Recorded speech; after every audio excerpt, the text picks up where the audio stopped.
My next guest is running for city council in Norfolk, Nebraska for Ward 2. Dave, thanks for making time to be here today.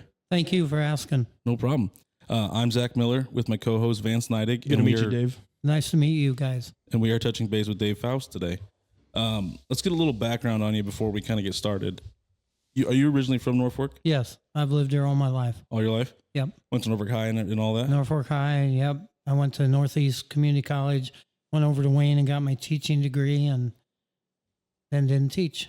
I didn't realize you had your teaching degree. Yeah. What made you decide to not teach, I guess? Oh, I taught all the way through college, and so I was doing it for 4 years basically, and then I had jobs through college too. And when I graduated, I just couldn't see myself teaching for 20, 30 years, and I loved the job I was doing, so I just decided to use it as a backup. But I ended up not using it. I could see you as a teacher, though. Yeah. Thank you. Sure. Definitely. So what do you do for a living now? I know you've gone through your life and you've had many businesses in town. Yep. What are you doing nowadays? Right now, I'm retired, and for the last few years, I've helped out at Fair Play Golf Course in the summer, and I worked for FedEx, just helping out through Christmas. And I kind of quit that this year because I'm just getting not young enough to be able to do that. Getting too hard on the body. Yeah, it is. Now, you've previously ran for council before. You were on there for what, almost 20 years. 20 years? I couldn't remember if it was 14 on there or for 20. Yep. When was your last term? About 5 years ago. 5 years ago? Yep. And did you run No, between there? I stepped down when my term was up, and Shane Clausen's a good friend of mine, and he moved into my ward, and I was thinking about not running, and if he lost where he was at, so I said, "Are you going to run?" And he said, "Well, I'd like to, but I'm not going to run against you." So I just decided, well, now it's time for me to step down and let somebody have a chance at it. So what has made you come back? What was the drive to make you come back and do it again? There's a lot of things going on, but I've had a lot of people, a lot of neighbors, a lot of people in the community calling and saying we need to get some, I don't know how to say it, some people that have been on there and have had experience with the city council. We need some people on there to help because some things are way out of control and they're not happy with it. So gotcha. I said, well, first one I said no, second one I said no, and about after 10 or 15, I said, all right, we better look at it. Was there a specific thing that kind of made you, or just a bunch of different things all together? Bunch of things. Taxes is one of the main things. I mean, I don't know how hard you guys look at them. They're out of whack, way out of control, and so a few other things. Spending mostly. I'm not saying we need to stop, but we need to be wise about it. I mean, we're spending millions of dollars on the river, and now we got a police station that's run down and too small, and now we don't have any money for that. And I'm like, it's like things are backwards, you know. Yeah, it's kind of, I mean, taxes and spending go right hand in hand. Exactly. So if you're going to spend more, you're going to charge more in taxes. Yep.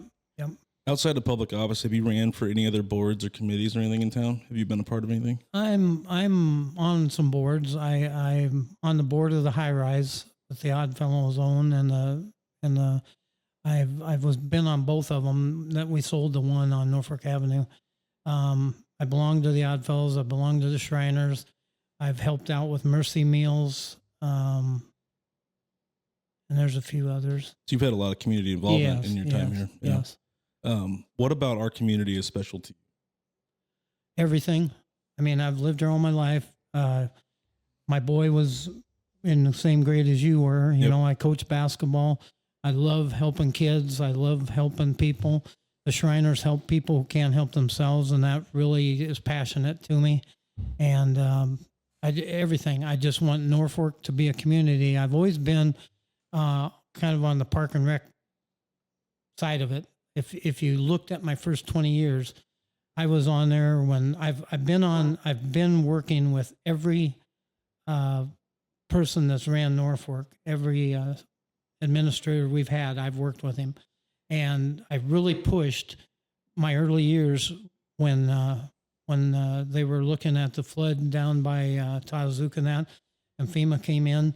There was grants get stuff, and I really pushed to buy land, which now we own almost from 13th Street or the highway all the way to First Street and all the way to the river and all the way to the Gulch. And we pretty much bought a lot of stuff there to make it so we can keep growing in that part of town if we need to. So I really push for things for the kids to do, because I really believe, and I've always stood on this, that companies that want to come to town, like let's just pick Newcourt. They came years ago, but they come to town. They look at the land you're going to let them build on, or have already started to build on, and they go, well, that's the same land I've seen in 20 different cities, you know.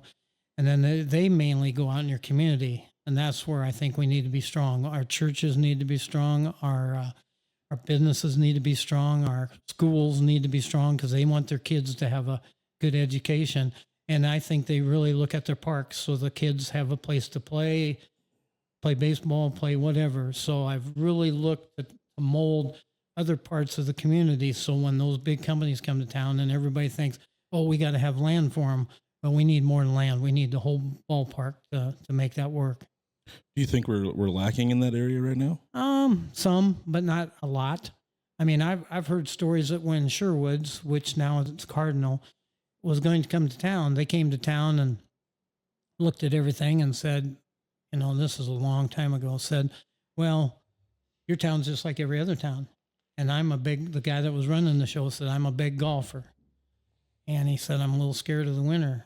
And I don't know if this is true, but I heard that the mayor at that time went out in November and dug up some ground and sent it to him and showed that the grass was still growing, grass was still green. And the guy came to Norfolk after that. So don't know if it's true, story. But I'm pretty sure it is. Outside of what you already said, what are some highlights that you think make Norfolk stand out now, like right now? Oh, I think we have very good schools. I love the community. It's an easy community to live in, I feel. I mean, we got some small towns around us that are all kind of like Norfolk. They're friendly. They mix in with us. A lot of people from Pierce and Battle Creek and Stanton, they come to Norfolk and work, so we have plenty of workforce. We've got some good industries. We've got some good businesses. So I think we just have the big picture. We have a nice community, about 26,000 people. And I think it's just a friendly town where people can fit into. And if you fit into this, it's a great town. We talk a lot about, so Vance is from Battle Creek, Mm-hmm. Cameron's from Pierce. We talk a lot about, he calls them bedroom communities to Norfolk, Mm-hmm. where, you know, the size of Norfolk almost doubles during the day.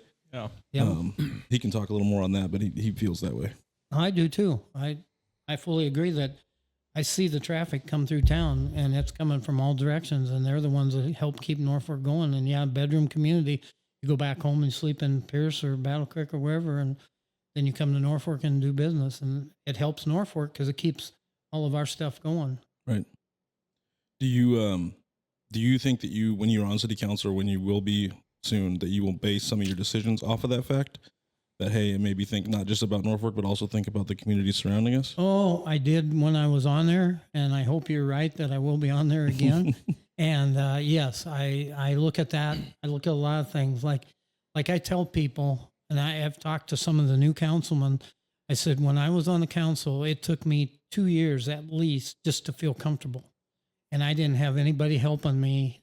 Like some days there's a guy that you know, so he'll help you out, but kind of learned a lot by myself. I was kind of working on things, and then I ended up being there 20 years. So, but yeah, it takes a while to get the hang of it.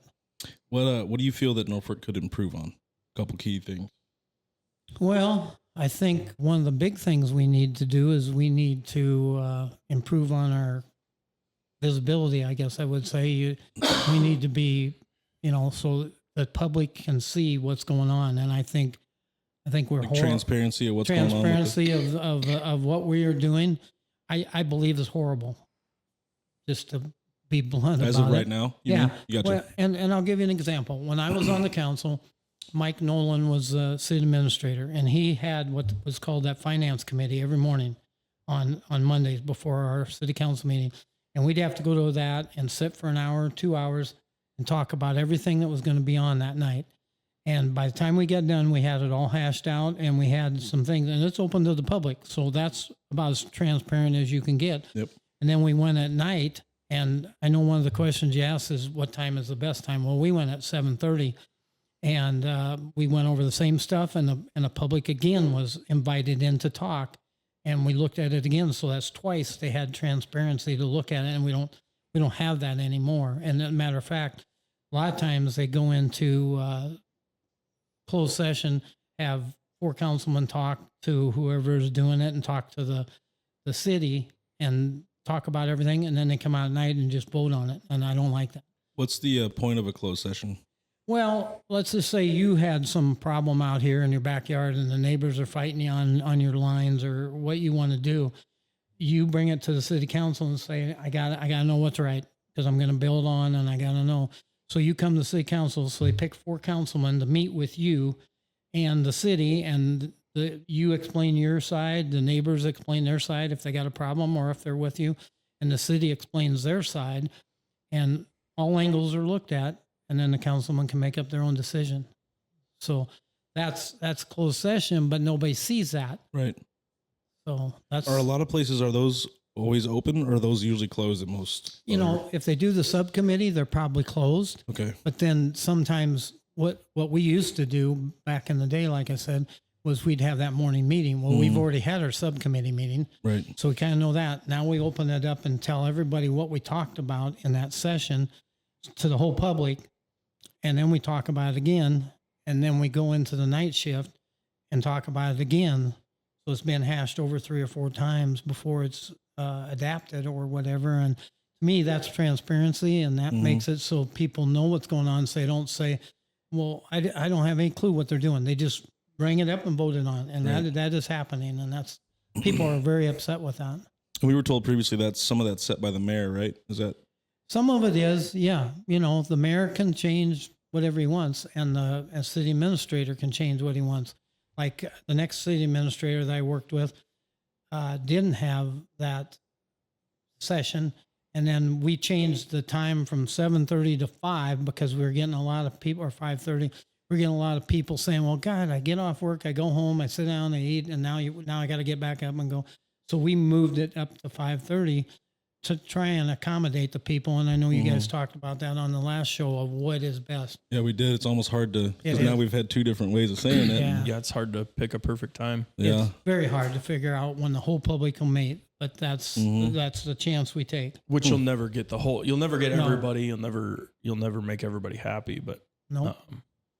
and I'd ask the question about maybe doing, and I get it. You probably want both in the month at the same time, but maybe you could do 2 different times in the month, and then somebody could be there for the first part of the month. Maybe somebody can make it the second part of the month, that type of thing. But you never know. You never know. And you could, you can reckon like if you want to just talk, like I said, about your land and you want to come in, you couldn't simply just say, I'm going to be out of town the first 2 weeks of March. So put me on the next one, Right. or put me in April. You can pick and choose some things, Right. and there's some flexibility. But yeah, we tried to, like that. I was going on with that second administrator when we shifted it to 5:30. Well, then he went and had our study session only twice a month. So one Monday night we'd have a city council meeting. Next Monday night a study session for the next council meeting, and then the next council meeting, and the next study session, and we just kept alternating those. So every Monday night we were busy doing something. Okay. Which is not the case Now, now, because it's every other. there is no meetings now besides the city council meeting. Okay. And the Which subcommittees. part of that maybe could be, is it partly because, I mean, stuff you don't have to meet. Sometimes there can be more emails, more phone calls. You don't have to. Yeah. But if you have important decisions, and I've seen some important decisions come across the desk and they weren't even talked about, and that really disturbs me. And I can give you examples of that if you Like want. not I'd even like 1 or not, 2 of those. Not like talked about before the council meeting is what you're saying? Yeah. Like yeah. the council themselves have not. Well, the council might have talked to them and stuff, but some of them they haven't. So what on your study sessions? I'm just trying to understand what it was. Was that an open thing, or that was Yes. not? Oh, so you did allow the public, Yes. even though you weren't voting on anything, right? Yes. Okay. We would basically have the study session and have everything in front of us that we were going to talk about that night. but it's called a finance meeting because you're going to talk about finances, which almost everything you do has got something involved in finance. Right. So we talked about it, and it's open. You could come and talk and And stuff. minutes are being taken. Yes. And so there's a meeting going on talking about stuff. And we would probably, I would vote to bring that back if I am lucky enough to get on there. That sounds like a really, I do like that, even though then, I mean, somebody could make it once out of 4 months. I like you should, or once out of 4 weeks in a month, you should be able to, if you care. I mean, everybody's got to make a sacrifice. If it's that big a deal for you and you want to go to the council meeting, you can find a way to get to at least one of 4. I would think you should be able to do that. And if you can't, like you say, you need to get your priorities straight, you know. Or so. don't bitch about it. That's right. You know. Yep. What qualities and values make you an effective leader and decision maker? Well, I can stand on my 20 years. I think I did pretty good. The people kept bringing me back into office and bringing me back into office. And it's not maybe just because I'm a nice guy. I was known that I voted the way that I feel and the way that my neighbors feel a lot. I butted heads with the city administrator for years because he would raise taxes, and I'd vote no. And I got a lot of phone calls and stuff saying, thank you for watching my money. We don't need that. And so I became the watchdog, I would say, for their money. And that's the way I feel I am. You do have that reputation. Yeah. And I want to keep it because I believe in it. It's my money too. And I don't like squandering it. And I have a great example for that. If you guys ever want to hear it, I got a great example. We're open to whatever you want to talk about. I went to the city here the last few months, and there's a lot of people there that still work there that when I was on the council.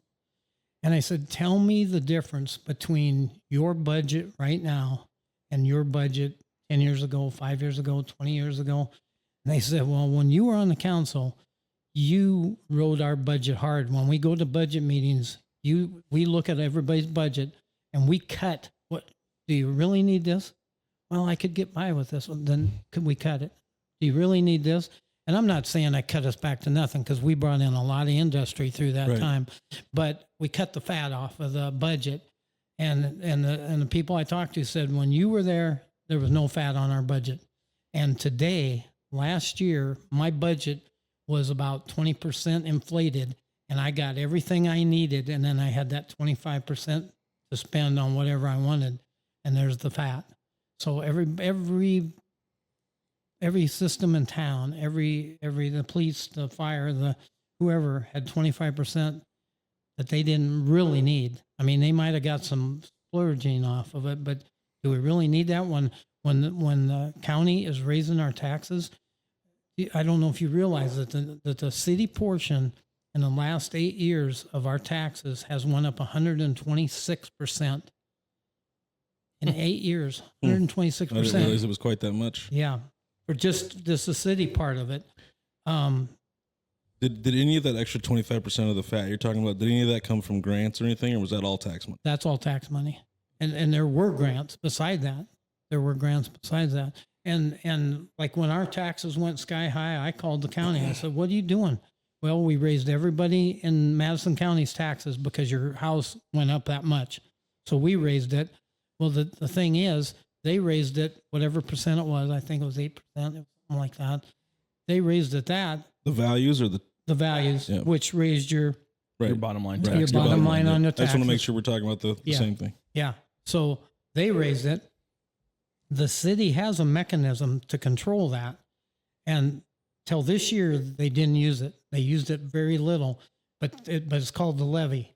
And the city has a levy on your house that raises and lowers it. And when taxes start going way up by the county, you can lower that to control what your taxes are so it doesn't blow you out of your house and you have to sell it, you know. Yeah.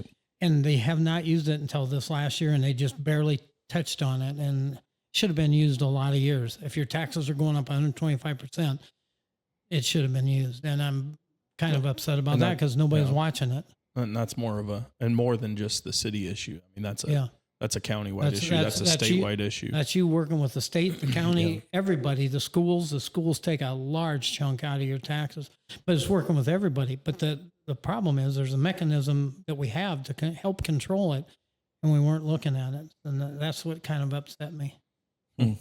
That's interesting. I'll have to do some research on that. Yep. I can't really combat the numbers because I don't know. Yeah. So Yeah. I Go ahead and look. Yep. What are your thoughts on the Johnson's Park project? With 65% of the project funded outside of the city, do you think it was worth doing? That's kind of a tough subject. I've heard nothing but bad things about it. In what way? And people spending that kind of money on Johnson Park. And I used to go to school at Jefferson, and I played in Johnson Park my whole life. And it was not a very good park then, and it still is lacking, but they are pounding a lot of money into there. Now, it's going to be nice, but I don't know if I can justify pounding that much money to make it as nice as they are trying to make it. And I've heard they've already had some problems on the river and some things are moving. And so I don't know. That's a tough one. I'm 50-50 because there's some good things and there's some bad things. When it what comes, what do you think about the argument, like what he said? So the argument of some people say as well, we didn't spend that much. We only spent 45% or 35%. The grants and everything paid that, but that's still a percentage of money that you're spending. Yeah, you get extra because you've spent this much, but you could not spend the money and not do it, type of thing. Yeah. And like I just said, we bought a lot of land out at Tahazuka when I was pushing. FEMA was giving away money like crazy, and we were grabbing it and buying land out at Tahazuka, but we weren't having to spend very much. We might spend a couple thousand and buy somebody's house and a big chunk of land. So that made sense. Now, when you get into spending millions and you're buying rocks and you're buying this and you're moving the river, people look at that and they go, okay, if you're going to spend that much, I know 60% is coming from the government. And but that awesome. Still comes from us in a way. Yeah. That's my argument to it. So we're both against that whole piece of it. Like we've had a lot of round and round with people. Well, 65% of it or 70% of it was paid for. Yeah, but it's multi-million-dollar deal, and it's still tax money being used. So but you're right. You have to come up with 42%. If that's what you said, you got to come up with 42% of that money. Now we're arguing at the city council meeting the last couple of times. We need a new police station, or we need to expand. Yeah, we'll talk about that in a minute. We don't have room, but yeah, you can spend that much money on Johnson Park. So you got good. Again, there's good things. Yeah, you got a lot paid for, but there's bad things. You got better things you could be spending your money on.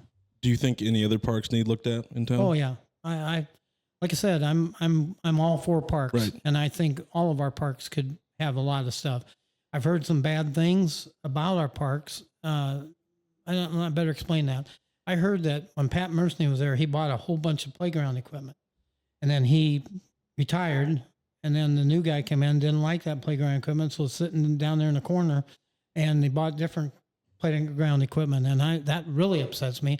What's the point in that? Yeah. What's the point? And you can put it somewhere. Right. Put it somebody's backyard in a neighborhood like this, or you could resell it. So if that's true, and I've got to double check that one, that really burns. So, but yeah, I'm for the parks, so I think we could fix up all of our parks. I'd love for them to be the top notch everywhere, but we can't pay for all that, so it's not going to happen. Got to do little by little by little, And you brought up the ball fields a little bit. Do you think that the ball fields out at Tahoe still need looked at? I know you're kind of a big proponent out there, aren't you? Yeah, I run the softball league in Norfolk. Okay, that's what I thought. I run the softball league, so yeah, I'm pro softball. I go help the kids baseball. I did some umpiring and stuff, and the soccer. I think we need help, but after having said that, they're doable. I mean, we got enough for everybody to play on. I go out there, and if you go out there in the summertime, June and July, every field is packed. You can't even get a car down the road. I mean, they are well being used, and we could use more, but we can get by with what we got for now. So what? I was under the impression all they wanted was like new locker rooms and stuff, or is that right? Or were they going to add ball fields? Well, both. Okay. They're trying to add ball fields. They're trying to add locker rooms. The thing that upset me the most was I've got 40 some teams of adult softball, and we're playing on 3 fields. and there's some little girls softball, little kids baseball, and they all have like 7 fields, and they have like 10 teams. So it's like things are upside down. The kids have plenty of ball fields to play on. The adults don't, but nobody seems to care. And then all of a sudden, the city gets a bunch of money from the college because now we got college softball and we want to play on your fields. And then the high school wants to keep playing on our fields. So all of a sudden they donate a bunch of money. Now we're going to big old menagerie of new locker rooms, new this, and let's put them on the adult fields so you can't play on that field anymore. So I've been battling that for the last couple of years. That you know, go across the street. Well, we're going to go across the street and build new ones. Well, don't spend all your money here and 2 years later go across the street. Yeah. You know, get your priorities. Get your plan in place before you start digging. And that's what they tried to do, and they got this. Well, you know, the $110 million thing with a lot of things built into it, which they do. They put roads, they put this, but get that down to where it's reasonable. Get it solid so people understand it, and then do it. So this is going to bring up the yes vote. Where were you at on that? Where was your stance on the yes vote? I could see both ways. I'm really not going to commit either way, and I did not commit either way on that one because we do need some of that stuff. We'll give you our thoughts, and then you can maybe give us your I'll thoughts after comment that. on them because I like both ways. So we don't like that it was all put into one deal. We would have liked to have seen it separate issues, voted on it separate. Yeah, I obviously couldn't vote for it because I don't live here, but I was against it in the fact that you're putting all these things together. Let's vote on each one. I'm a single issue voter guy. Like I don't, and I kind of talked about that with Corey. Is like I understand. Some people would look at that and say, well, if you're throwing all this in together just on one thing, what else are you just throwing in there? Like if we can't see exactly what it is, if we have like. Maybe some of that stuff would have passed if I would imagine if it would have been just the police station, that probably would have passed, or easily just certain things. Some of those things would have passed, and then some of them wouldn't. And then you're allowing people to vote what they feel. You're exactly right. But traditionally, if you've watched Norfolk, they piece things together. I mean, we went to do the water park, and I forget what the figures were, but it was big, and it failed. And it had the library with it. It had some roads with it. Because the Norfolk way is that we put something for everybody in it. Because you want roads, you want a park, you want this. So you're going to vote for it because it's got something in there for you. But is it enough to pay $110 million?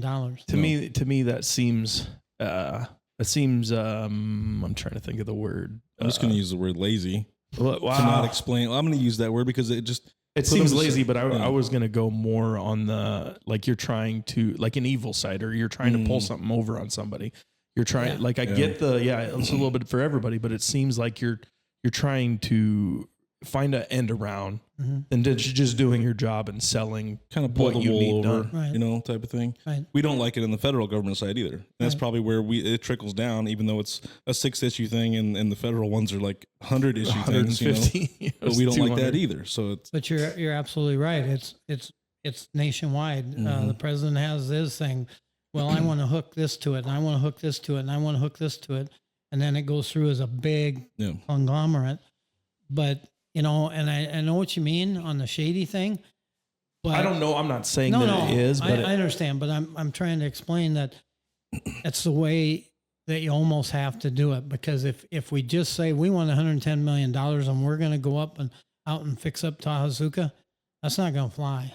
Because there aren't that many people that'll spend $110 million to improve their parks for their kids. But so then my argument is, if it's the same bit, so is it, you're saying it's 110 just for that part of it, not everything else? So it couldn't have been split up. So then you're adding more. They make it for everything else. I mean, so then it's not a $110 million project. You can get it done for less. You could.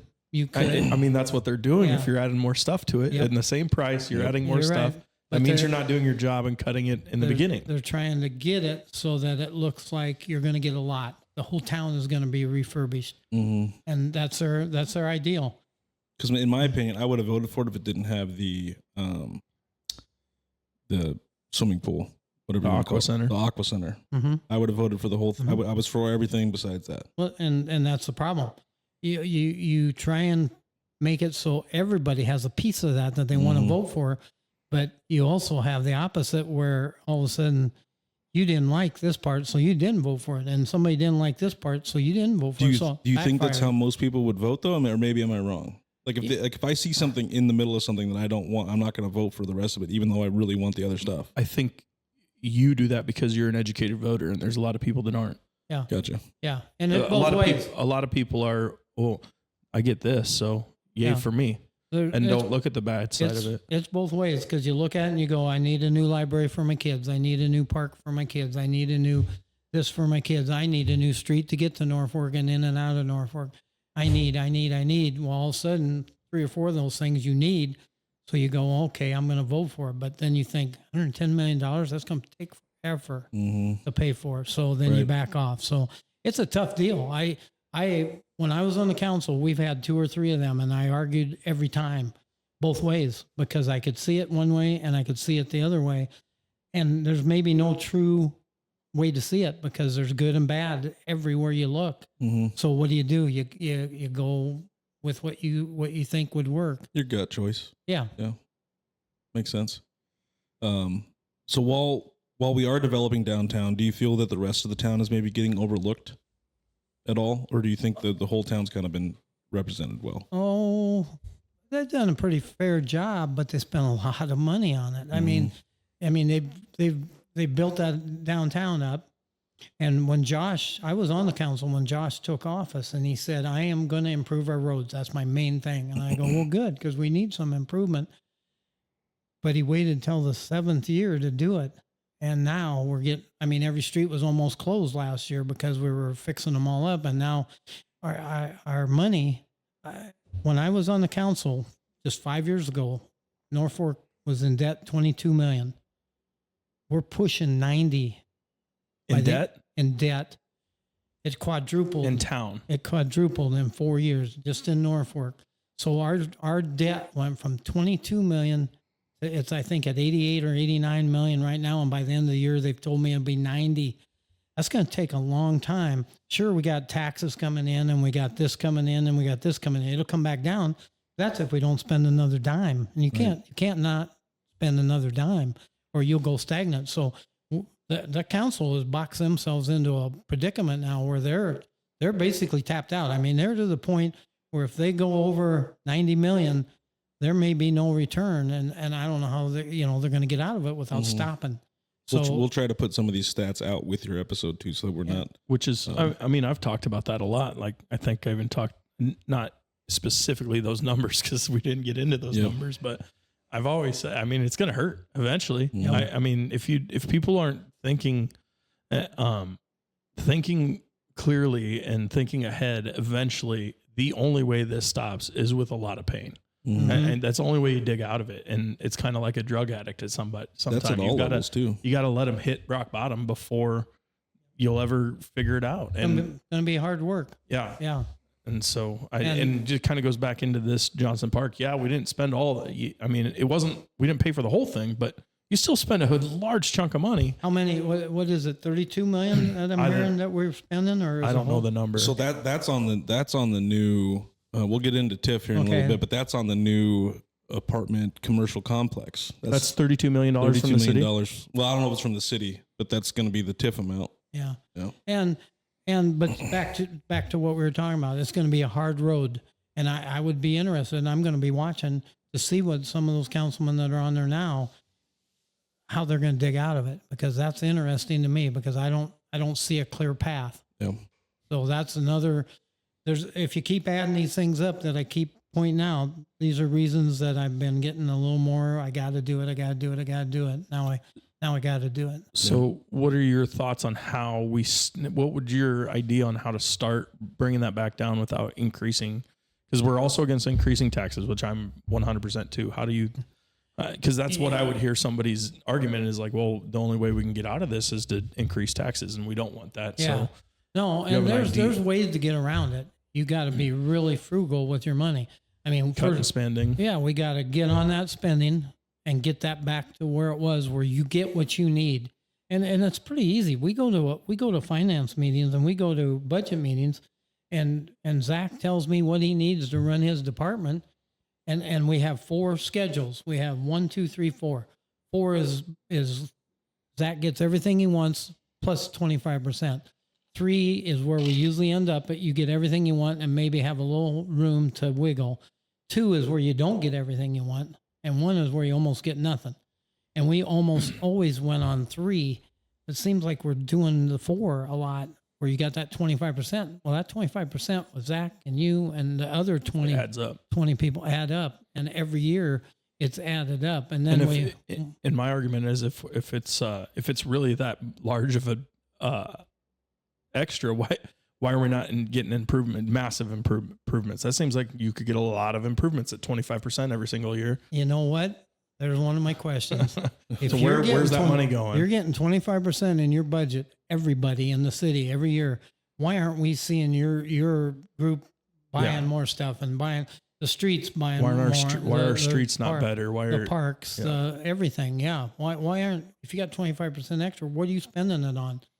And it better not be stupid stuff. You know, it better be things for the citizens, because that's what this is all about. The citizens are paying this. Yeah. You know, a councilman is only, like I told you, I represent myself, that I stand for the people, and I get 1,000 phone calls a year, and I go right down there and I find out the answer. I've got one councilman there now, and I've talked to all of them, that I've called 3 times and never got a phone call back, and that really upsets me, because he's supposed to be a councilman for the people. Yeah. And I had one special thing, and I called every one of them on, and I never got a phone call back. And so you're not representing the city if you don't answer the city people's questions. And I'm going to do that big time. Speaking of the streets, can you speak on future street plans? You get elected. There's many streets in Norfolk that need attention. How will you fight for what you think needs to be done?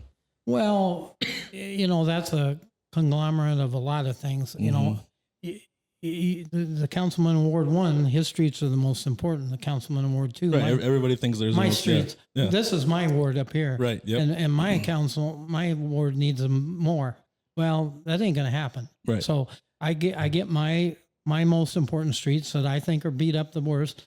Ward 1 does, Ward 3 does, Ward 4 does, and you know, sometimes somebody loses, but the next year they probably get there. So yeah, you just got to be fair, and you gotta look at everything, and you know, that street's beat up a little, but it'll last another year or 2. So we're gonna make it so we can fix everything. Right. So we're gonna go right back into this. What are your thoughts on tax increment financing? You know, there's good things and bad things about it. My feeling has always been, if you're a business that absolutely really needs help, and you need help, you may not even come to Norfolk or open your business if you can't get a little help, and you're a legitimate business. I believe in helping them and giving them that, because we're going to get it back. But if you're a big company, like let's just do a hypothetical where you have a mall and you're asking for millions for infrastructure, and you already got it up for sale. I am not for that, because you're already telling me you're going to sell it. What if you sell it and we don't get our money back, and we've given you a bunch of money? So it's a case to case situation for me. Some are really good and needed, but a lot aren't. We have a problem with it when it's like, why should the city push to blight a high value property just for TIF? Like I have a problem with that. Yeah. Like we're just taking high value properties, or like Corey said, he was, you know, you show me a picture of some trash on the road, and then right behind it's a $250,000 condo or something. It's like, well, why are we blighting this and not blighting that? Or where's the line drawn? It's kind of a shaky line. When I was on the council early on, it was pretty well cut and dried. We didn't blight anything unless it was blighted. So he made it sound like it's state guidelines, and they just go by the guidelines as opposed to using your own discretion. And it is. He's right about that, because the state has rules. If it falls under this thing, but you can make anything fall under that thing. And so you got to use your own judgment as a council and say, no, we're not doing this. We're not using this. That's what I would do. Yes, I would. Okay. It's my own judgment. And it's when I look at the picture, does that look right or not? And I've seen a lot of them that look right. And I've It's seen not a lot like of them Norfolk's a huge town, so No, everybody no. on the city council can look at a picture and know where that location is. Yeah. Who cares what the picture looks like? We've all been down in that part of town, and yeah, it needs to be blighted so we can improve it.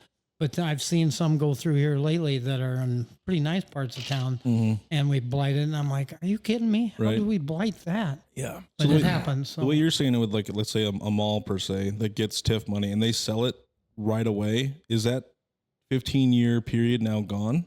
I or think how does- I think it carries with the property. Okay. I'm pretty sure it carries with the property. But again, if you Zach get it and you sell it to him, what if he moves back to California and leaves? Mm-hmm. We don't get nothing. And that building has good infrastructure now. So it's going to be easy for you to use, easy for you to buy it because he made it good. But now you're going to sell it on your way out of town. You might hang the next guy with it, but you keep handing that down. To me, someday we could get a hook. That's what scares me. I don't trust that when it looks like it's suspicious, you know.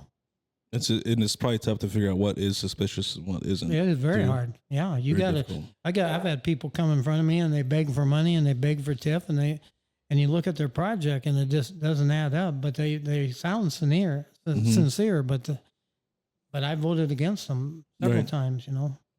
I'd love to go back and look at. You could probably see it in the minutes. There's probably not like we'd have to do a lot of research to go see how many projects in the last 4 years were given TIF to go back and see how many previously. Yeah. That'd be a fun little activity to do sometime. Take you a few years. Yeah.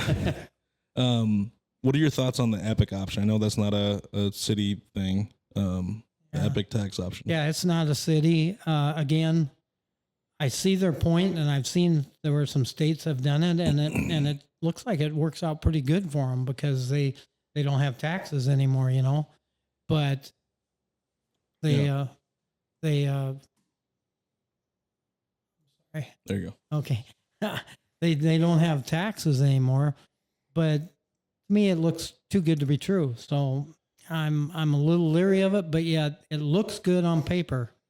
I would have to talk to somebody a little smarter than me and have them. We're not very versed in it either. Yeah. I don't know that it's the answer, but I think that I'm big, and I talked about it with Corey. I'm big on. I think something needs to be done to absolutely to lower property taxes and get everybody paying taxes. Because if you got somebody that doesn't own any property and they're not really buying a lot of stuff, but I've always said I think groceries are the number one thing that should be taxed. It's my number one idea. Everybody everybody buys groceries. If you want, let's say you want better, higher quality food or higher quality groceries, you're going to buy in more expensive. So therefore you have to pay more in taxes on a percentage basis. Whereas, otherwise we just have a few people paying the majority of the bill, and let's try to find a way to make it a little more fair across the board is kind of the way I've always looked at it that way. No, and that's the way I look at it too. If you're in town, you should pay for what you use in town. Is the way I feel. And when we had those referendums where we did the library and the water park, we put that sales tax on there. It taxed you on gas, it taxed you on water, it taxed you on food, it taxed you on. If you come to Norfolk and you use our facilities, I think you ought to pay for some of it. I don't think it's just every homeowner in Norfolk when we have so many people coming from out of town and using our things. So I'm with you on that. I think if you're using stuff in Norfolk, you should help pay for stuff in Norfolk. Yep.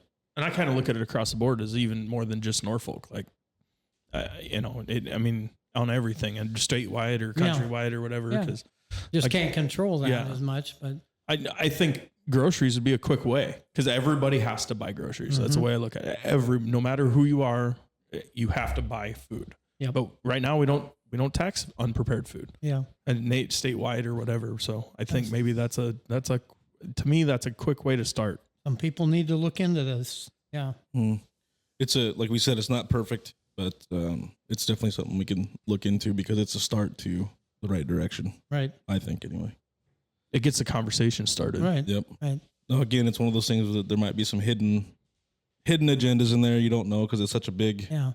And that's why I say it sounds good. It looks good on paper, but I'm a little leery Yep. because I got to see it working before I can say it's all right. Yeah. Right. I mean, if you got it to work and it's ever, but even if you don't own anything, the way they have it, I mean, that the I in the Epic is income and inheritance. Everybody's getting income, so you got more money in your pocket. Yep. That You're one helping is- out. I mean, you're getting a little bit more money there. Yeah, maybe you're going to pay a little bit in taxes on your food, but then everybody's paying the same amount of taxes.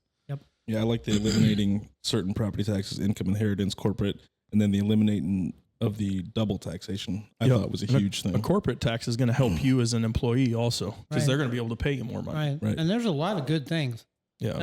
but there's a lot of things we don't know. we don't so know that's yet. Yep. Okay. Well, enough about that. It's not a city issue, but I like talking about it just to see Yeah. everybody's opinion on it. yeah. So back to the police station. How do you feel about the addition to the police station, adding about 8,000 square feet? Well, I've heard, and I've been in the police station, not behind bars, but I've been in it, and it is very compact in there. We built that a long time ago.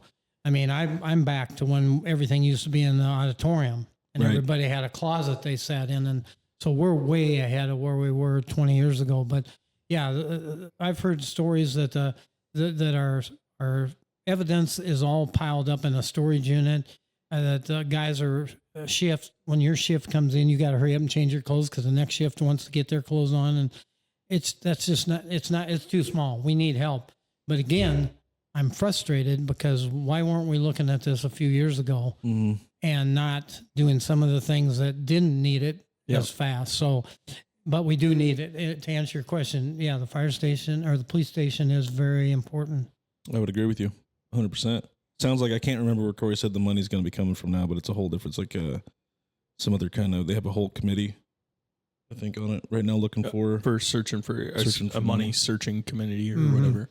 So they're looking for donations. You can search all you want, but yeah, you're going to either have to get a donation or That's what they're searching for. Yeah. some people have told me, and I'm not a firm believer in this, but there's a couple businesses that moved out of town that are huge that have buildings for sale, and you could buy them for like a dime on the dollar. That might be something to look into just to put just for the storage. just for the storage and all of that stuff, and then maybe you could shrink that a little bit and do both for now and get by for a few years and then be ready to go again. So I think they need to look around. Maybe there are that's quite what a few buildings vacant. maybe around. that's what that committee is supposed to do, but I hope they're doing it.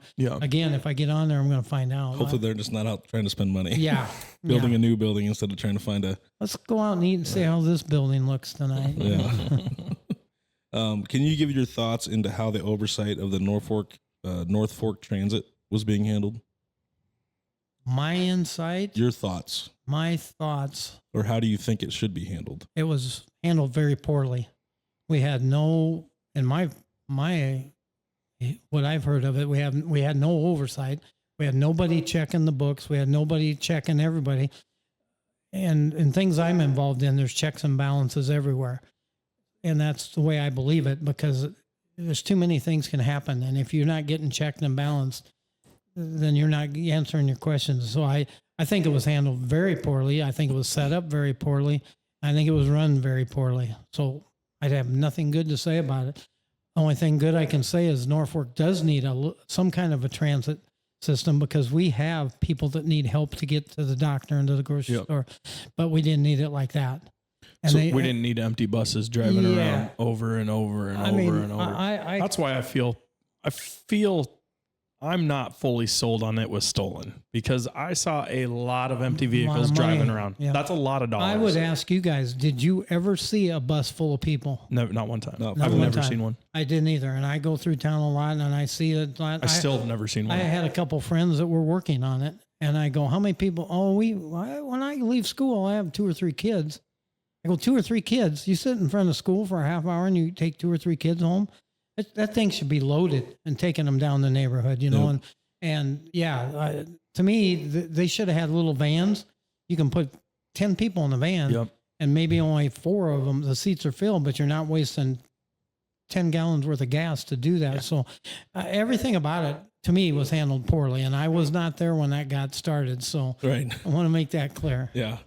It sounds like they're trying to handle it a little better now. Sounds like Jared Faltus is handling the books. Yeah, and maybe they are on the checks and balances, but now I've heard they don't run a route. So you got to call them, and then you pay for them to call them. Well, I think we still have Uber and stuff in town, don't we? Or That do was we? another question I was going to ask I don't know if you would know, so maybe you don't. I don't. Is if it's even allowed in town. We had heard maybe it's not even allowed to be done in town. Well, I know it was allowed because I know some people used it 3-4 years ago. Okay. Maybe they cut it back. I don't know. But there's taxi. We have taxi services who quit their taxi route in Norfolk because of them. And now that's failing. So now the taxis won't pick you up. So it kind of backfired on everything. But yeah, there's better ways to run it. I feel like if you're trying to save money, yes, you do the calling route. Mm-hmm. You call and get an order or come pick me up. But like you said, that can be done in a van. Yep.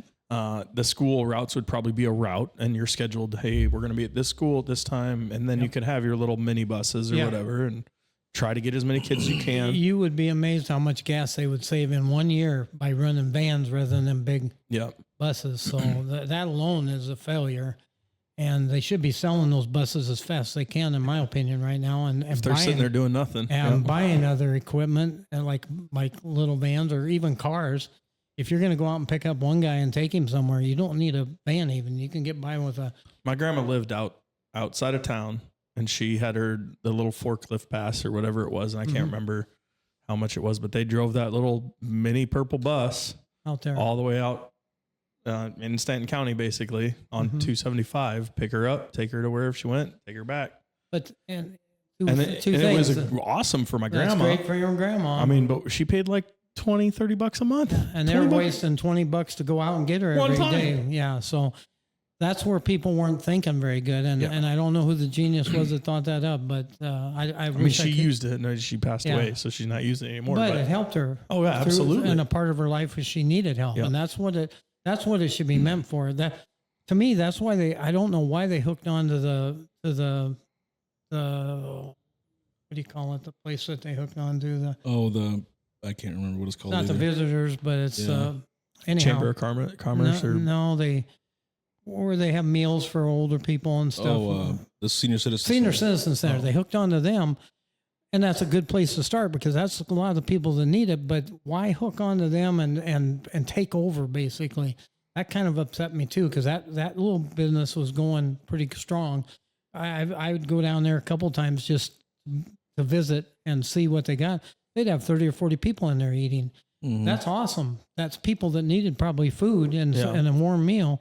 And then they put that in there, and now I don't know how many go in there because they pretty much deflated everything. So at the Senior Citizen Center? Yeah. Really? I mean, Senior Citizen Center is still going. Yeah. But they hooked on with them, and a lot of the people that were there quit. And so now it's, I haven't been down there, so I shouldn't speak. Yeah. But I know it's not run like it used to be. So that's interesting. Yeah. Do you feel there's a better way to handle transportation in Norfolk? Do you have an idea of something that could be done better? Obviously, the Norfolk Transit is a private organization, so it's not a city-ran deal. We just gave money to help them stay afloat.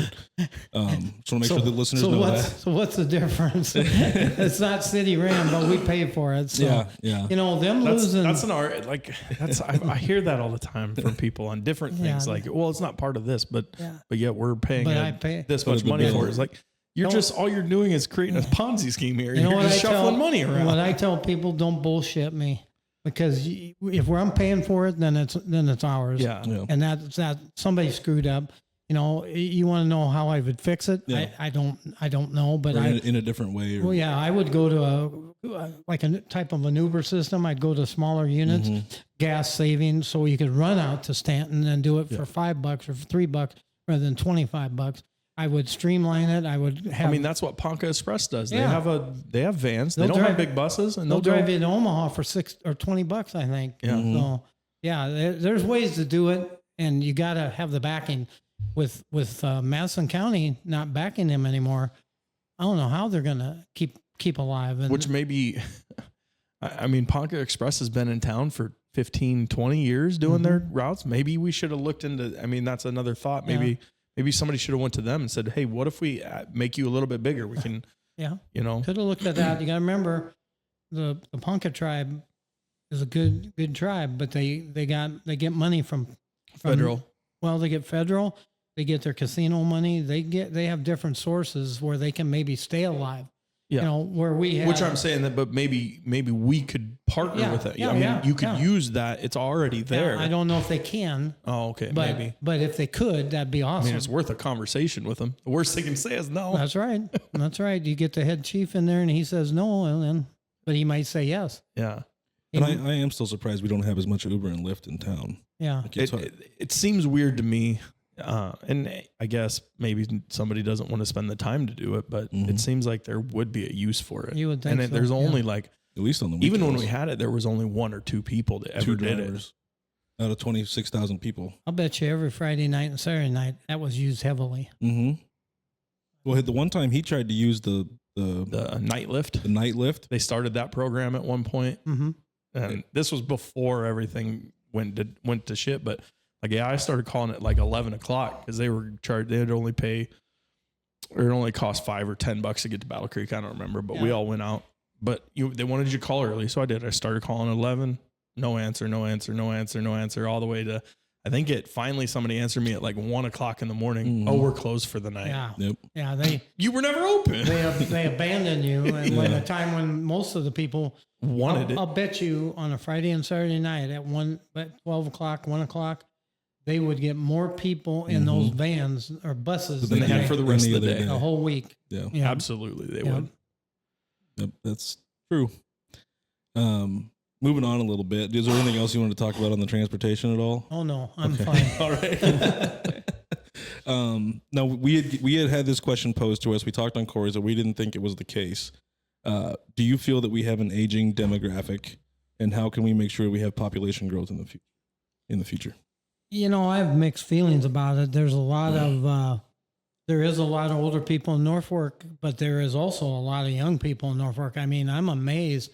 My boy works downtown at night. Yep. And it's just tremendous how many young people are down there. He tells me about it. Sometimes I go down and see it. So there's a lot of young people, but there is also a lot of older people. And I know you brought up the demographics on the council. And if you've looked at the council in the last 10 years, it's almost flip-flop. When I was there, when you were there, yeah. I had some teachers of mine that were on there, and they were very smart people. Mhm. And some years I would tell people that I am on the strongest council I've ever been on. I've been there for 20 years. Some of them were very good, and then some of them were very weak. Well, you were on there with my grandfather Yeah. for a long time. Yeah. Yeah. And I mean, some years I had somebody that sat next to me when we started getting computers, because for the first few years we did not, and we got computers, and I'm not going to say who it was, but they'd come in and open their computer, and that thing would start updating, and it would update for 10 minutes, meaning they haven't looked at anything we're going to talk about. Right. And I would sit there and just be fuming, because then they would ask, well, what should I do here? Right. Ask the mayor, what should I do? That is totally, that's not right. The yes men have got to go, because there's some now that talk to Josh and say, what should we do on this? And Josh tells them what his feelings are, and then bam, it goes right down the road. And I don't like that. I mean, Which is fine. He can have his opinion. he can have his opinion, and they can ask him his opinion, but they were voted by the people to have give your own voice. to give your own voice and to give the voice of your neighbors and your people to put you there, and they're not. And that upsets me more than anything. Yeah, I suppose if you're in a position on a council position like that, and you have a district or a ward or whatever, you were hired by those people. Those are the people you should ask how to go on Yep. this. You were- Then you don't go to one person No. who isn't in your ward. You go to 15 or 20 in your ward and take a sampling and be like, hey, where should I go? And that's what I did when I first got on the council. I created about 20 people that I knew all over my ward. And I said, when I get a tough problem that I can't answer, because I'm not the smartest guy in the world, so you got to help me, I'd call those 20 people and I'd get all of their feelings. And then I'd go back to the meeting and I'd vote that way, because there's a lot of knowledge out there, and people know when you're screwing them and not doing the right thing. And people know when they go to the meeting, they've never heard of any of these subjects, and all of a sudden 8 councilmen vote the same way. They're like, how can that be? That doesn't even make sense. Well, it makes sense if you look at it. Do you have the ability to hold a ward meeting? Like, is that something you could do as a councilman? Yeah. I'm surprised that's not done more often. Well, kind of. I mean, that's a time issue and a. Mhm. I'm just surprised on some bigger issues. I look at it as, I mean, being a city council, you're doing service, right?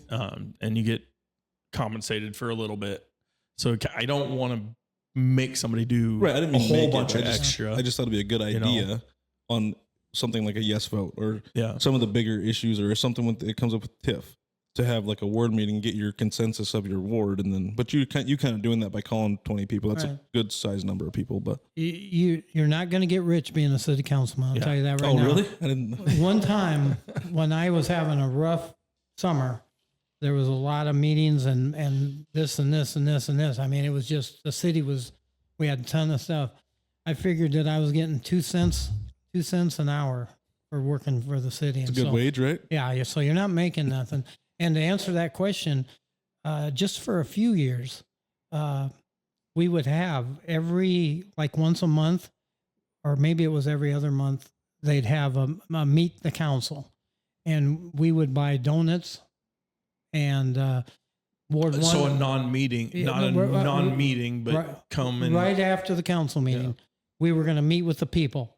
Yep. So if you have a question, you want to talk to me, you come down after the meeting and we'll sit and talk and have a donut and talk. And we did that for about 2 or 3 years. Didn't get much response unless you really had a fire in your belly. Yeah. If you got a fire in your belly, you've already called me. You're going to do it no matter what. Yeah, you've already called me and came over to my house and talked to me. So, Right. but it didn't work, but we tried. So we could try that again. But We may try something like that later on this year after we get through all the initial interviews. Have you guys all back on and do a live like you had asked if this was live or not, and get questions from the community if there are any. Yeah. And that'd be something. I'd welcome that. And I really hope we have a debate. We usually have a debate before the election. We'll try. That some of you guys or some of the radio stations used to put on, but I think it needs to happen so you can see the guy answer your question. We've discussed that a little bit. We've still got it. It's on the table. We just haven't completely decided yet. Perfect. But as far going back to the demographic, though, we were told that there was a lot of older people, and as you can look at the census here, persons over 65 is only 16% of the population, and you fill in the gap between the 18 to 65. It's a large number that's in that. Yeah. So I was thinking about this after we went over this, and when I look at it, and maybe their argument is because under 5, it's only 7%. Maybe that's what they're thinking. Too, yeah. Is there's not enough young kids? But I mean, I look at it. There's a lot of people our age are having kids or having less kids. That is true, and maybe that's what people are seeing, and maybe that's what people are feeling. But I don't feel like we have an aging population. I don't either. I like I said, I know there's a lot of people. There's a lot of older people. Yeah, that are my age, and I've got kids, and I've got a grandkid now. Yep. And you guys are right there where you're getting ready to have kids or have kids, and you're just 20 years away from having a grandkid. But I don't think there's a problem. I mean, I think there's older people, there's middle people, and there's young people. I think seems like a really good community all the way across the board. And that goes back to my first point. Norfolk is a great town, and that's why, because we have a lot of different ages, a lot of different things going on. We are very, knock on wood, we're low on crime. I mean, in a very diverse community. Yeah. I mean, we have a lot of everybody. We have a lot of everybody. I mean, I can tell you a story about softball. It shocks me, but not unless you ask. But it's there's a lot of people in town that you don't even know. Yep. It's a very diverse group of people. How can Norfolk stay competitive with other communities for new business, innovation, public safety, and population size? I think we're doing a lot of stuff right. I mean, we're trying different things. We're improving the things we have. We're adapting to different things. As you see, some have worked, some haven't. We're trying a lot of stuff. We've got a little overboard on spending money to make this place everything we want it to be, but we got to dial that back just a little. You don't need to stop it. You just need to get it under control, and that's what I would like to do is just get it under control. Maybe spend a term on there and educate some of the younger councilmen so they are aware of what some of them don't even realize that they're the boss. I talked to one and I said, well, you're the boss. Well, no, the mayor is the boss. I said, no, the mayor is answers to the city council. Yeah. He didn't even vote. you vote. There's only 8 votes, and you're one of them. You're the boss. You got to start, saying what the people want and what you want. And they didn't even know that. And I'm just like shocked. I go, God dang it, you gotta. That's interesting. Yeah, it's very interesting. It's always been, it's nice that you're spending money because it looks good. And it is, I mean, they've done a lot of good things. Yeah. But like you said, it's a fine line. You gotta do both. You look awesome. Oh man, you built this for me and you built that for me and my streets are getting better and my downtown's looking good and blah, blah, blah. But how are you going to pay for it? Yeah. Now you're behind the 8 ball. That money's got to start coming back in. Yep. At some point. Yep. Do you think that you have the ability to bridge the gap between businesses, community organizations, and residents to serve the needs of all? I do. I think I do because I've done it for a long time. Yep. I've got a lot of businessmen who appreciate what I've done for them in the past, and I got a lot of citizens who know I tried to keep them under control with the money and everything. So I think I know how to bridge it, and I think I've done it in the past to prove it. So I would agree. We talked about transparency already and accountability. Are you? They're very important. What steps would you take to make sure the public is informed with the transparency? Well, if I get back on there and I know of a couple other people that have got the idea, if I get back on there, I'm going to push for that meeting, that extra meeting to bring everybody in and go over everything. Now we went over everything. Now we're going, and we've already had the subcommittee meeting to talk about it. Now we've had the finance meeting to talk about it in front of everybody. Now we're going to go and have another meeting and have the big meeting and do it in front of everybody on TV and God and the radio and everything. That's how I would do it. I'd bring it open, and I would open our doors a little wider somehow to just say, come in anytime. We'll take your subject. And like you said, you can't make it Monday night. Well, we'll work with you. Yeah. Because that's not fair if there is a problem, Do they televise? Are they televised right now? Yeah. On NCN or what? No, they're on. It's the public access network. Yeah. I don't even know That's what only to channel that is Norfolk now. or what? Yeah, I think so. Yeah. Through Yeah. cable, Sparklight, whatever. I think I can get Is it available online? Should be. I'd have to look into Because that. Yeah, there's you a can- lot of people that Yeah, don't. you can watch it on You can watch it yeah. online now. Should be able Okay. to watch it on the city Page. website. Yeah. Again, and also I want to make sure that everybody knows the minutes for all the meetings are on the city council web or on the Norfolk government website. Mhm. You can go and see what all the meetings were about Mm-hmm. anytime you want. And you can request them. That too. Yeah, sometimes I want to know what's going on. I just call down there and say, I need a copy of this. They'll email it right out to you. Mm-hmm. So I can keep up on what's going on so I'm not in the dark, Yeah. because I would be, because they don't have meetings to show me what's going on. Mm-hmm. And it happens, I know some people down there, so I know who to call. But you can call down there and get them. It's pretty easy to get to them, even Yeah. online Yeah. too. So Yeah. you just got to kind of learn how to read them. It's a little more difficult, but once you figure it out, it's once you it's get the pretty wording easy. down, it's okay. Yep. Do you feel that Norfolk is heading in the right direction? I do. Even though we have a few problems. Yeah, I think we're doing good. Again, I stand behind the town because I think it's a wonderful town. I think we're doing good. I think we got a great population, and I want to see it keep going. So, but I do think we are. Where do you see the city in 5 to 10 years? We're growing in population. We're growing in stuff. We need a couple more, maybe what I would call good businesses to come to town to keep our population busy. But I see that we might be able to get that. So I see us getting that. I see us growing a little, and I don't want to turn into an Omaha, which I'm not too fearful of. But I see It us would take a while for that. Yeah, I won't be here to see it, but I think we're going to grow, and I think we're going to stay good. So Corey put a number out. I think he said we were going to be up to 30,000 in 5 years or 10 years? Yeah, he said 5 to 10. I don't remember. He said 5 to 10 years. He's thinking we're going to be up to 30,000. You think that's he attainable? could, yeah, I think he's close, because we were just 22 like a few years ago, weren't we? Yeah. Census from 2010 was 24.2, and we're up to, so in 10 years we went from 24.2 to 24.9. Yeah, so we didn't go very fast. So Not in he those may years. he may be a little off, but I do think we're going to keep going up, and I think we'll get to 30,000. And I am not smart enough to predict when that's going to happen, but I do think it's going to go up, because we have been easing up The crazy part is we went from, in 10 years, we went up, what is that, like 800? And then from 700. 700. So then from 2020 to 2022, we went up almost 1,000. 1,000. Yeah. That's kind of a big jump in it. Yeah. And like I said, we've got some diverse things happening and some people coming to our town. And unfortunately, or fortunately, what's going on in the United States, I can't predict, but could trickle up this way, you know.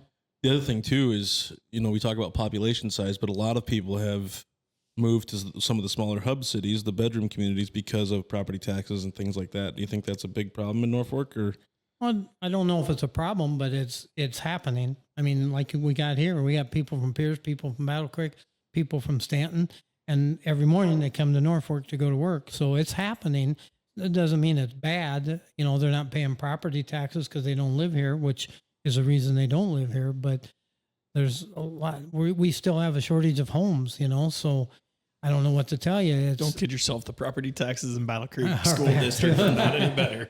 I've just seen a lot of people our age move because of tax purposes, but maybe I could be wrong. Well, but it does. There's some. There's maybe not a lot, but there's some. And we're trying to build more houses, and we are building more houses. This ward actually is building almost faster than any because they keep moving my lines on my ward, Right. because it's growing so fast. So there's a lot of houses being built, and a lot of people are trading up and selling them to the kids. And kids aren't going to have a chance if we keep raising their taxes and Right. raising the price of that house. So that's where I'm scared. And maybe it was the home values that were lower.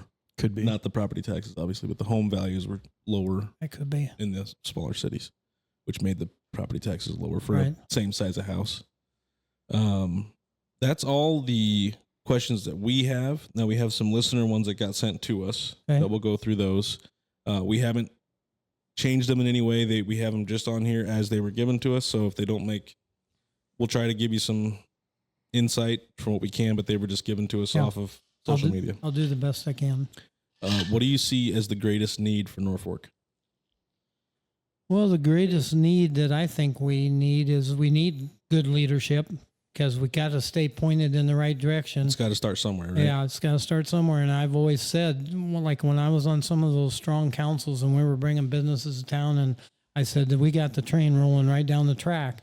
Well, sometimes the train gets derailed or stops for pick up people or something, you know. We got to keep rolling. And I think our leadership is very important. We've got some very important people in Congress and stuff that are from Norfolk, and that helps us a lot, but it can't do everything. So we need to keep leadership in Norfolk, and we need to keep businesses in Norfolk, and we need to keep all of our stuff like utilities and schools and churches and parks up to speed so that people want to come to Norfolk. Are we missing the mark when it comes to caring for citizens? I don't know if we're missing the mark. We're maybe not being fair to some of them with some of the things that have happened in the last few years, tax-wise and things like that. Like you say, you got people calling and say, well, I need help with this. Well, everybody needs help. It's just your priorities, you know. So I just think we need to keep on it, keep helping everybody you can. If you can't help them this year, help them next year, you know. Makes sense. Apartment needs were a big push for Norfolk, but the cost of rent for a 600 square foot apartment is about $1,100. Do you see a way to fix the housing problem? I do not, except keep building them, and it's got to go cheaper because they can't sit there empty. It's the only way I know, but I am also astonished on how much apartment costs. And I know they've been building them out on Victory Road and building them all over town like crazy. And I thought, well, we should be about there. And Well, they're putting more downtown and too. they say we're not even close to housing everybody yet. So I don't know. I don't know what the answer is, but I don't know. The only way you can keep that price down is to keep building them so that there's some start being empty, and then it'll start coming down. Competition. Yeah, you Yep. gotta get the Competition. What kind of community involvement can we expect from you? You can expect as much as I've been given. I like I said, I run the softball program for adults. I ran the basketball for adults for 40 years. I'm involved in the sports part of it. I'm involved in a lot of community efforts to help kids and to help the community. And that's about as far as I can spread myself. But You're a busy guy. if we got to do more, I mean, I'll take a chance and help out for a while, and I'll do whatever I take. Because again, Norfolk is where I was raised, and I raised my boy, and you guys, and we got to keep it going. Right. Exactly. Are you open to actively showing support to all diverse groups in the community? Yes. I'm not against anybody, and they all add stuff to our community. And going back to my softball thing again, because that's my most recent. There's a lot of different people playing softball right now, Yep. and they're all pretty decent to me, and they all pretty decent in the program, so I can see them fitting in our community. So I it's limited, but I think everybody should be welcome, and that's the way I think our town is. Right. Yeah, everybody's welcome, and a little bit of community buy-in, and everybody, we're all in it together. Yep, I agree. How do you feel about where those are all the listener ones. So now we're going to get into what we usually close with on our Touching Base podcast. It's going to talk more about the federal government. Is that Okay. all right with you? That's all right with me. Okay. I'm not that sharp on it, but I'll answer you. They're easy. How do you feel about where the state of our country is right now? And do you feel that we are being well represented at the federal, state, and local levels? I think we as Norfolk are maybe represented well, but I think our higher ups are not doing a good job at all. And I mean, there's some national things like that border that really concerns me, because Well, it should. Yeah, I just think they're letting a lot of bad people cross, and I can see another 9/11 coming down the road someplace, because those guys are going to get together and something's going to happen, and I'm scared of it. It's right around the corner. Yep. We have another podcast that we talk about politics and news called Useless Assumptions. Mm-hmm. And Vance, I mean, we've talked about it a lot. It's my number one It's issue. his number one issue right now, and By far. he gets very passionate. I'm with you, because I can see it happen, and then the little things where, this girl gets killed and this guy gets killed are just starting. Yep. They're just testing It's the just waters. happening. They're just testing the waters, and someday it's going to happen big, and then we're all going to go, I didn't see that coming. A lot of us saw it coming, but Oh yeah. I think that's the problem. Is in all honesty, I think we all see it. Mm-hmm. Including our higher ups, and they just don't care about us. Well, That's the way I look at it. Some of them don't. I really believe that, and I've tried to listen to their podcasts and their TV stations and see how you can possibly think this is helping. Yeah. And they are talking about, that's how our country was built, off of immigrants coming. Not this way though. The It's immigrants different. were the moms and pops who built Argentina and built Venezuela and had kids and came over here and tried to build the United States. These are the criminals coming over now, and the people that they don't want, and they're dumping on our doorstep. That ain't going to be the same result as moms and pops and grandmas coming over here. 100%. Families coming before, and now it's military age adults. Yeah. Military age males. That broke out of jail somehow. Yeah. Do you feel that the systems that are in place still work in today's time? Talking about the two-party system, do you feel that the two-party system still I works? still believe in it, but I'm wavering a little bit, because I'm seeing things that I told myself I would never see in my lifetime. What's that? Like an example? Just like the laws that are being passed and the laws that are being overlooked, like the people coming across the border. We had laws in it, but the first day, let's change that. Let anybody who wants to come in here, come in here, and just down the road and down the road and down the road. I mean, I don't want to say who I'm for, but you can about read it. I mean, I just can't. I can't. You don't have to say. You're not going to make this room. I can't picture the things that are happening in Washington. I can't even. I can't deal with it. I don't know. So Vance talks a lot about the uniparty, where it's not really a two-party system anymore. They're all just doing what each other wants. You think that's a problem too? Oh, it could be. I mean, I really think the when I go into that, I'm talking like backroom deals where they claim that they're for us, but they're really not for us. There's so much of that it about makes me sick. I mean, here's a good thing that we should be passing in the legislature. We talked about it earlier, but we're going to tag on these other 20 things that are bad. Yep. And we're going to follow this right up the wire because it's good and it needs to be passed. And to do it, we need to pass 20 bad things. That's stupid. Yeah. Right. So it is going on, and I don't believe in it, but it is going on. Same thing is happening in Norfolk. We're going to build a water park, so let's attach roads and schools and libraries to it. It's just a minor thing, and we need all that. It's not bad like in the federal, but it's. But you can do things in chunks. Yes, yes, and you might, there's ways to do it, but again, you cut down who's going to vote for it then. So Yeah. good and bad. Where do you see yourself going in the future? Are you enjoying where you are? Do you see yourself staying in Northeast Nebraska? Now, you've been here your whole life, so I'm assuming that's going to be yes. Out of that answer or that question. I'm No, gonna he's be moving out now. I'm done. gonna be- Shipping off to Florida. If you guys don't vote for me, I'm out. Yeah, they might have to, but no, I'll be here till you bury me because I love Norfolk. I'm not going anywhere. I'd love to be somewhere south in the winter, but unfortunately, that ain't gonna happen. So, but no, I'm gonna be here. So Good. We want to give you 2 minutes uninterrupted to give whatever thoughts you want to the listeners on your candidacy, on however you want to do it. We're going to give you 2 minutes uninterrupted and say what you want to say. okay, thank you. The only things I want to say is that I'm banking on my record. I've been here for 20 years on the city council. I've voted for the people. I stand for the people. Your vote is what I vote with. I'm not a yes man. I'm not going to be talked into something to help a business.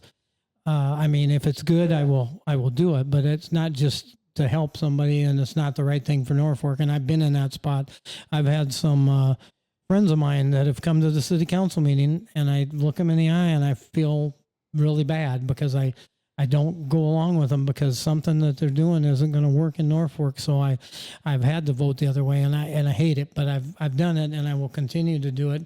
Because I've stood for the people all my life. I'm going to continue to be for the people, and that's about all I got to run on. Is that's the way I'm going to be. That's good. I like that a lot. We really appreciate you making time to be here today and give us in the community your thoughts. We'd love to maybe have you back on in the future where we can do a live, have a little more fun with some community questions. Mm-hmm. And we're still growing. So I'm hoping after we get most of these interviews done that we have a little more following to get more people on a live to give you some questions. And we'll keep discussing the debate if we want to try to do that. If anybody would even Listen, want to, or even want to do it, if the other candidates want to do and it. I'm willing to help you guys whenever you need me because I want to get my message out. I want my message to be Norfolk's message where we, we grow and we prosper and we keep moving forward. And I'm very upset about some things that are going on now. And that's why I'm coming back and running because I got to do it to fix them. Right. That's the only way I know how, because me calling my councilman and him fixing it ain't working. So Right. I got to do it. And there's been Like go ahead. No, I was just saying I like that. Oh, I mean, yeah. I mean, you got to respect anybody, no matter who you are. If you're gonna bitch about something, you got to do something about That's it. right. You can't just expect Sit shit to there be and fixed. bitch and then don't vote. Yeah. Yeah. That's not going to No. work. Yeah. And there has been a group of you that have ran previously or been on the council previously that have come out this year. So it's obviously a big push that there's obviously something awry, I guess is what I should say. Yeah. Obviously it's not going the way some people think it should go. You don't see any year where there's a lot of people running for council because it's a thankless job. Mm-hmm. But yes, this year there are people, and that tells you that there's something wrong. Yep. So and I'm telling you, it's got to be fixed. Or I mentioned we're almost to 90 million, and that's almost the point to no return. So Right. we are that close, and it's got to be fixed right now, or we're in trouble. I'm just glad that there's every ward, there's somebody running against somebody. There was at one point we weren't going to have that, and then it now has happened. And there's at least 3 mayoral candidates too, which I think is good because last time he ran unopposed, and I just nothing against Josh. It's just you can't have an unopposed. And actually, I'm just going to tell you this. Nobody even knows about it. I was thinking about doing it. And then Josh pulled me aside and he said, I'm running for council. And I said, well, I was thinking about it. He said, well, I want to do it. So I backed off and he ran. And so no big deal. But I had the conversation with Josh. I almost did it. And it's a tough job. Mm-hmm. But anyhow, yeah, and the mayor, they'll run off in May. There'll only be 2 then. So we'll see how that looks. And you'll get a taste of where everybody sits. Right. But at least it's 2. Not It'll go down to 2, unopposed. but Yeah. you'll still have votes. Yep. You'll know how many votes you got, how many votes Yep. you got. So It'll be interesting. It'll I be think it's real. going to be with us doing this podcast. I think it's going to be a fun and interesting trip till Hopefully. November. Yeah. I think those it's- those Bringing me three into it. Those 3 especially because they're going in a couple months. yeah. They're going head to head right now. So Yep. And we're hoping to get them But all you guys still have a runoff in May, right? no, there's only 2. You go to November.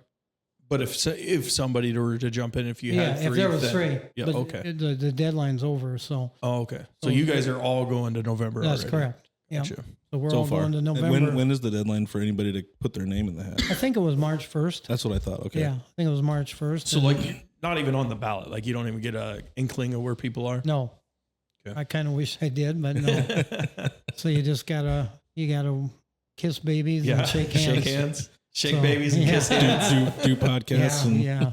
There you go. So that's great. I think you're running on some good stuff. I think you did well in the past.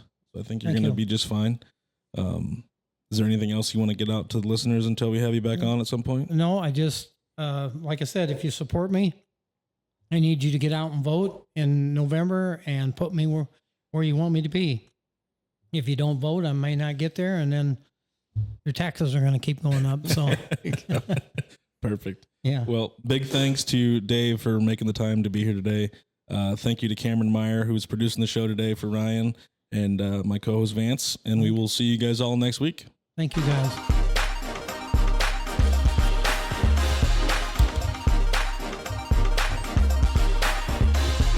That's pretty good.